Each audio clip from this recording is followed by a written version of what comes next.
Saat gelombang iblis menyerang, kakak senior menasihatiku untuk menyadarkan mereka dengan cinta kasih. Aku tersenyum dan mengeluarkan senapan mesin Gatling. Amitabha, kakak senior benar. Biksu ini akan mengantar mereka ke surga.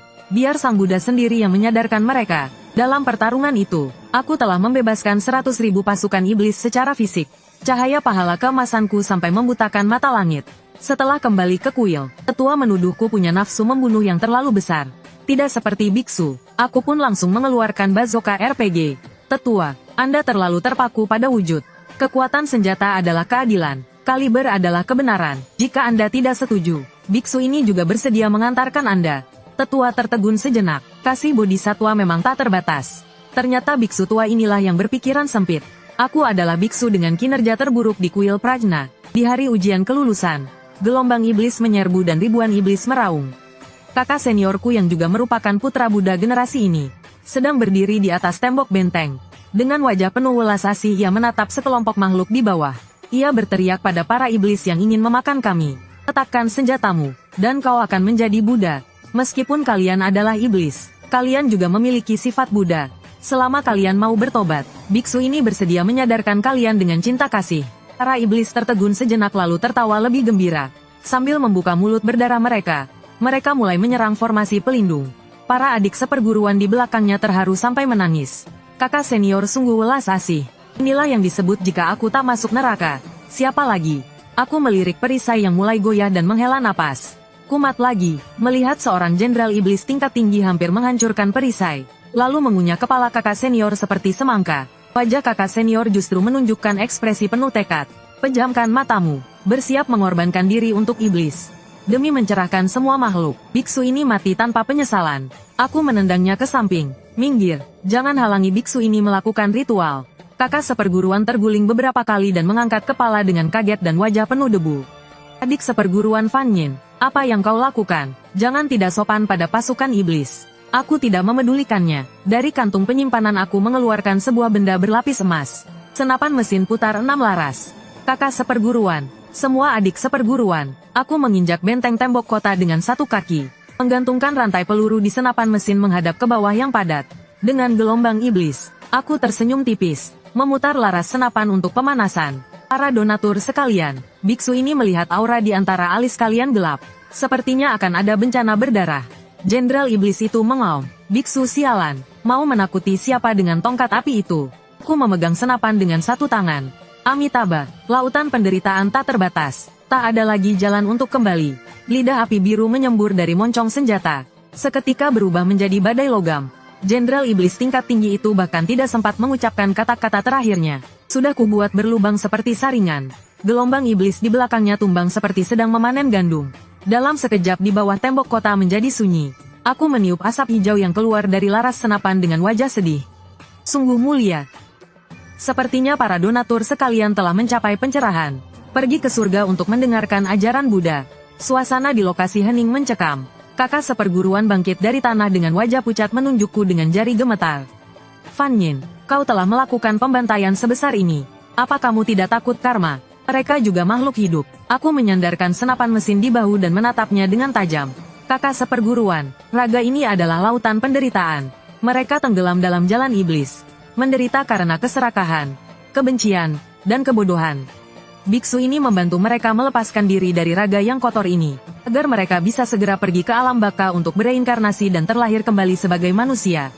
Ini disebut pencerahan fisik. Kakak seperguruan sangat marah sampai hampir pingsan. Kau ini cuma cari-cari alasan. Bagaimana bisa ajaran Buddha menerima orang sekejam dirimu? Adik seperguruan di sebelahnya juga ikut menimpali dengan ragu. Benar, kakak, tatapan jenderal iblis itu sebelum mati tadi sangat menyedihkan. Aku tertawa sinis. Menyedihkan, waktu dia mau memelintir kepalamu dan menendangnya seperti bola tadi. Kenapa dia tidak kasihan padamu? Aku melihat ke sekeliling dan berkata dengan lantang. Semua makhluk setara. Maksudku, di dalam jangkauan tembak biksu ini. Kalau tidak terima, silakan maju dan berdebat dengan senjata Dharma biksu ini. Aku menepuk laras senapan yang masih panas. Tidak ada yang berani bicara. Gelombang iblis telah mundur. Dan aku menjadi aib terbesar di kuil Prajna. Di dalam aula disiplin. Tetua mengelus janggutnya yang sudah memutih. Fed, menatapku dengan penuh keprihatinan. Fan Yin, meskipun kau berjasa memukul mundur musuh, Tapi caramu itu sungguh merusak keharmonisan alam. Aku berlutut di atas bantal sembahyang dengan punggung tegak lurus. Tetua, murid ini menggunakan ajaran Buddha Mahayana bab fisika, yang menekankan pada daya tembak cakupan luas. Demi pencerahan universal bagi semua makhluk. Sudut bibir tetua berkedut. Senjata dharmamu itu memiliki aura membunuh yang terlalu kuat. Itu bukan aura membunuh.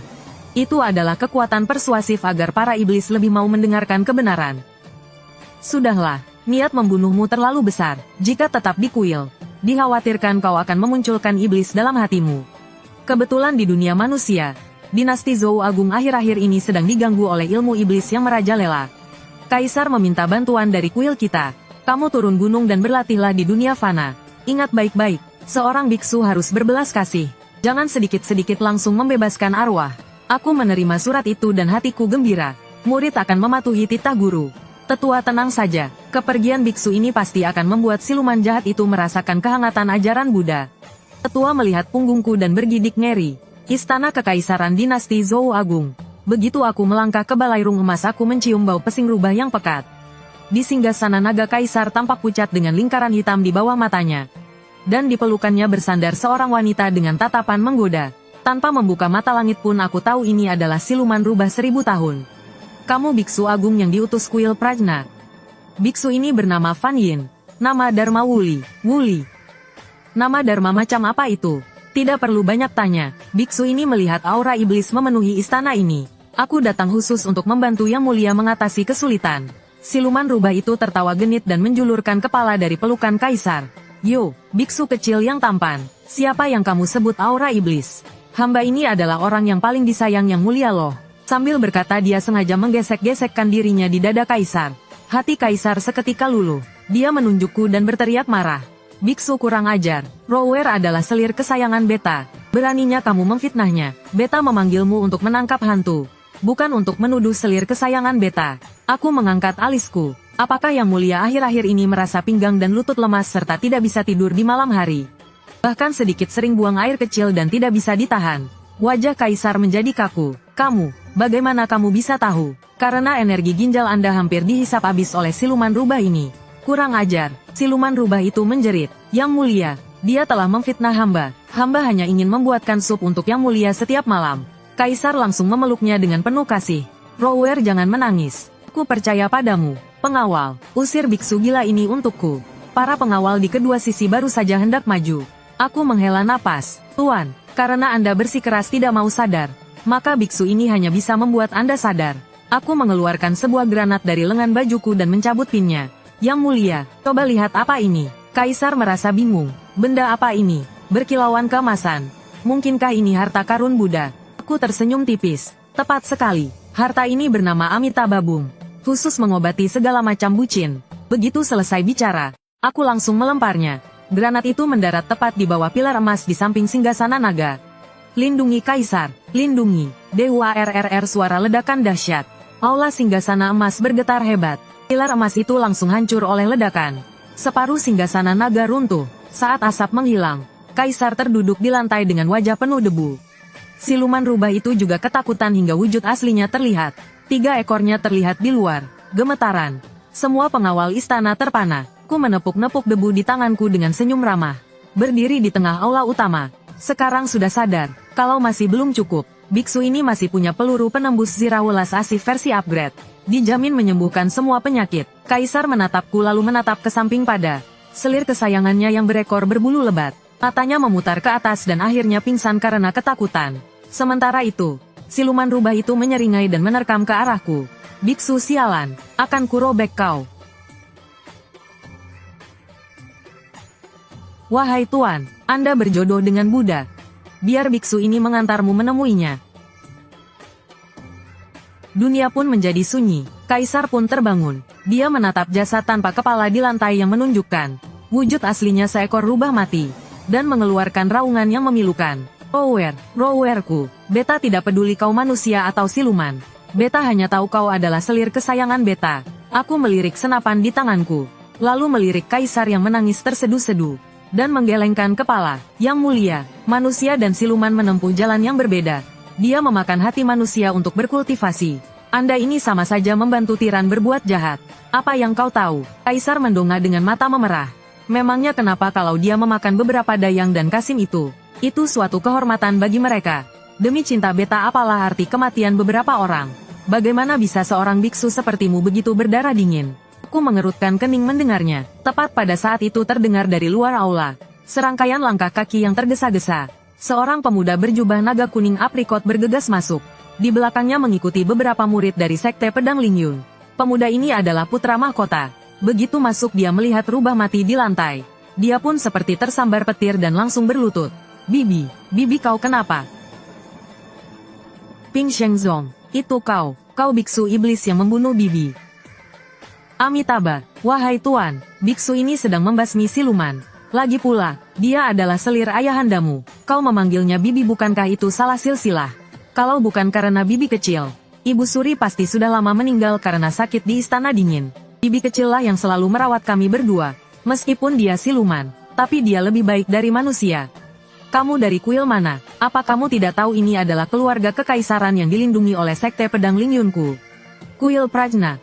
Oh, ternyata dari gerombolan gundul yang hanya tahu membaca sutra itu. Biksu, bukankah ajaran Buddha kalian menjunjung tinggi belas kasih? Siluman rubah ini tidak menyebabkan bencana besar.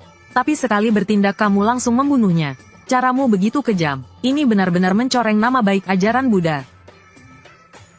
Donatur, karena Anda merasa biksu ini kejam, maka biksu ini akan memberimu kesempatan untuk menyadarkannya.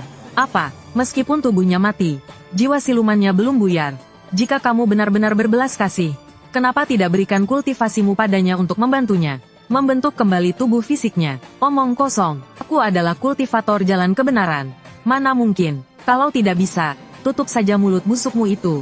Pengawal, tangkap biksu gila ini. Aku ingin dia dicincang hingga mati untuk membalaskan dendam Bibi kecil. Demi arwahnya di alam sana.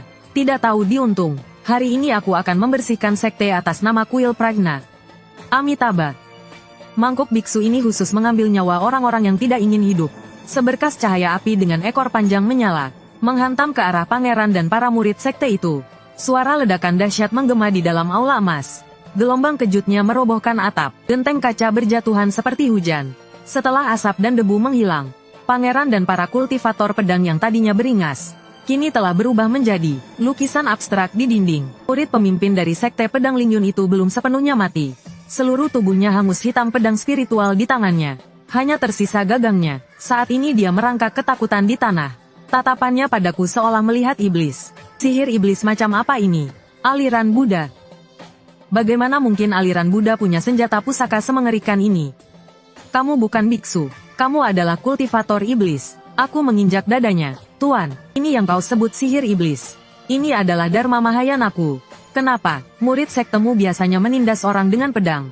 Membunuh dan merampas harta disebut jalan kebenaran. Aku menggunakan sedikit bubuk mesiu untuk mengirim kalian ke alam baka. Allah disebut kultivator iblis. Wajah kultivator pedang itu meringis kesakitan. Guruku adalah master tingkat inti emas. Jika kau membunuhku, Sekte Pedang Lingyun tidak akan melepaskan kuil Prajna. Aku tersenyum lalu mengeluarkan sesuatu dari kantong penyimpananku. Granat berdaya ledak tinggi yang sudah kusiapkan. Entah apakah master tingkat inti emas bisa menahan guntur telapak tanganku ini dengan kekuatan 10 kali lipat. Jangan bunuh aku. Aku mengaku salah. Master, ampuni aku. Master, mohon belas kasihannya. Kenapa kau tidak berbelas kasihan saat ingin membunuhku untuk membersihkan sektemu? Sang Buddha bersabda, letakkan pisau jagalmu dan kau akan menjadi Buddha. Karena kau tidak bisa meletakkannya maka aku akan membantumu. Tidak. Aku mendarat di alun-alun istana. Tahu bahwa ikan besar yang sebenarnya belum muncul. Benar saja, dari langit terdengar teriakan marah bagai guntur. Siluman, dari mana kau? Beraninya melukai murid Sekte Pedang Lingyunku. Dia menunduk melihat kondisi tragis balai singgasana emas, beserta murid kesayangannya yang telah menjadi abu. Janggutnya sampai bergetar karena marah. Biksu jahat yang sangat kejam. Hari ini aku akan bertindak atas nama langit untuk memusnahkanmu iblis. Menegakkan keadilan langit. Orang tua bangka. Kamu terbang begitu tinggi, apa kamu ingin bertemu Buddha? Usai berbicara, cahaya emas bersinar kuat di belakangku. Bayangan besar Dewa Seribu Tangan perlahan muncul.